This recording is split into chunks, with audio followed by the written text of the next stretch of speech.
Dis donc, Thomas, on a traversé la Seine pour revenir sur la rive droite, mais ce bâtiment, ce n'est pas du tout comme une église. On dirait un temple grec ou romain. C'est normal. Au départ, ce n'était pas une église. En 1806, après ses grandes victoires, Napoléon a ordonné de construire ici un « temple de la gloire » pour sa grande armée. Un temple pour ses soldats? Mais alors, comment c'est devenu une église? Après la chute de Napoléon, Louis XVIII a transformé ce bâtiment en église.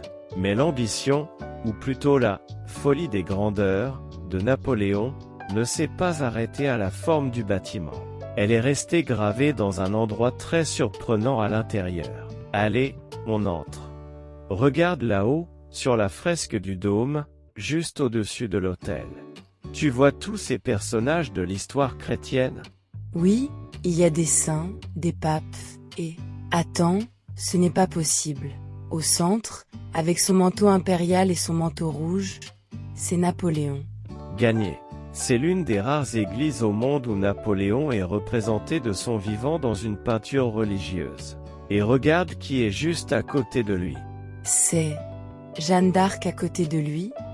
Non, on pourrait s'y tromper, mais ce sont des empereurs romains et le grand empereur Charlemagne. Napoléon s'est fait peindre au milieu des plus grands fondateurs de l'Europe et de la chrétienté. C'était sa façon de dire « Je suis l'héritier de toute cette histoire ». D'abord, pour son arc, il a manqué de temps. Ensuite, aux Beaux-Arts, il a utilisé l'art comme une arme. Et ici, il s'est presque transformé en Dieu. Exactement. Rive droite ou rive gauche, Napoléon a redessiné Paris pour en faire le miroir de sa propre légende. Aujourd'hui, on marche dans ses pas sans même s'en rendre compte. C'est fascinant. Dis, Thomas. La prochaine fois, on va enfin voir où s'est arrêtée cette folie des grandeurs.